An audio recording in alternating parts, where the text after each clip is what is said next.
Right, hi, it's Andrew again, and yesterday the Senton took a bit of a battering. So I took her out, as I said, after making my modifications and gave it a good pasting. A little bit more of a pasting than I was expecting to give it. I'll be honest with you, she's taken quite a hammering. One of our friends turned up and was encouraging me, so never want to disappoint a crowd. Yeah, so she's had two 3S's put through her aggressively. I don't think I'll be driving her any more aggressively than I was. So I think it's as good a test as any. First of all, what about the mods? Well, I guess the easy one to start with at the back is the mud flaps, which, as you can see, are no longer here. They came off almost immediately, which was hilarious. They just ripped. First time it went up on its hunkered down, they just ripped off on the ground. So that was that. The wheel arch liners, however, have stood the test of time. This one remains hot glued to the wall. This one does not remain glued to the wall. So I'm obviously going to have to secure this one again, be it hot glue or some other method. I think, to be honest, a bolt with a nice big washer on would be the answer if I have such a thing. Did the truck survive? Yeah, it did. It drove home. That's fine. All wheels are pointing in the right direction. I've lost quite a lot of tread off the back wheels, as you can maybe see there. Quite a lot of treads come off these chunks, but it was running partly on concrete, which I know any common sense says anything this flexy, and if you watched Formula 1, you'll know flexible soft rubber does not go well on dry concrete. So that was expected. I was interested to see how little damage there is to the front. So there's obviously a massive power difference towards the back of the truck. That's a thing. Obviously there's a lot of knocks and scrapes where she's rolled over and gone for a Burton several times. She's obviously a little bit dirty now because she's, this is how she'll stay, I dare say. I can't clean every nook and cranny. The only issue I had is what now appears to be a common problem with the Sentons is the stone egress into the server. Oops. Now it's this side, isn't it? The servo was on this side. So what tends to happen is, oh, that's popped out as well. So I've got to pop this metal brace back in.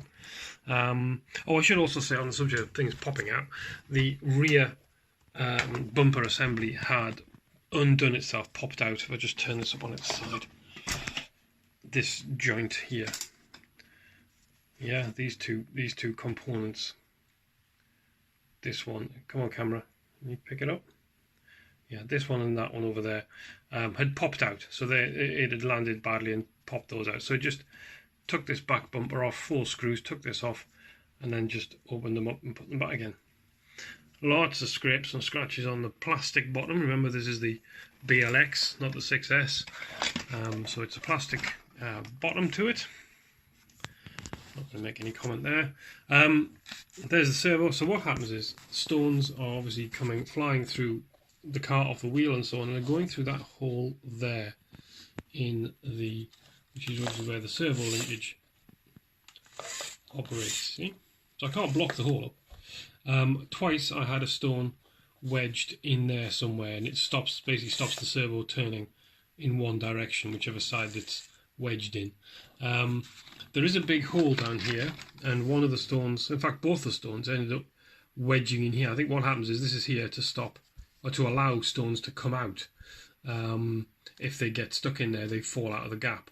But if it's a big stone, it's big enough to get in, but not big enough to get out, it sticks in there and wedges up against the servo. I think Terry's had problems with his Kraton, whatever, with some stuff getting under the servo, so it had nowhere to go.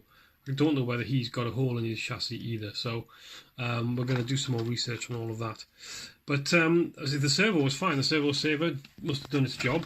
I'm not familiar with what that is, but well, it saved the servo, because I'm trying to make the steering work and it's not doing it. So you could hear the servo working though, so I'm like, oh my god, I've busted the servo, I've stripped a gear or something. But No. So this is a common problem. I'm going to investigate what I can do. Maybe to put some foam, as been suggested on YouTube, a little bit of foam on here, leaving obviously enough clearance, but some foam up on here to sit as a barrier to stop things, as many things getting in there. So, put that aside, boy does she rip. There's a video up on YouTube now of its run yesterday, and you should go check it out, because I'm not kidding, I didn't mess about with this. Oh, the hot glue's gone there as well. So I'm going to have to find something stronger than hot glue to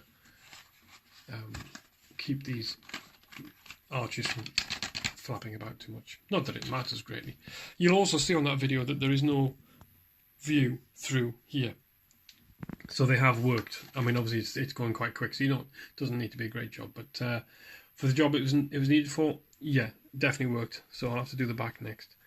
But yeah, there you go. A little update on my Arrma Senton 3S BLX hot rod. Jesus, she fast. Alright, so more and on. Thanks, guys.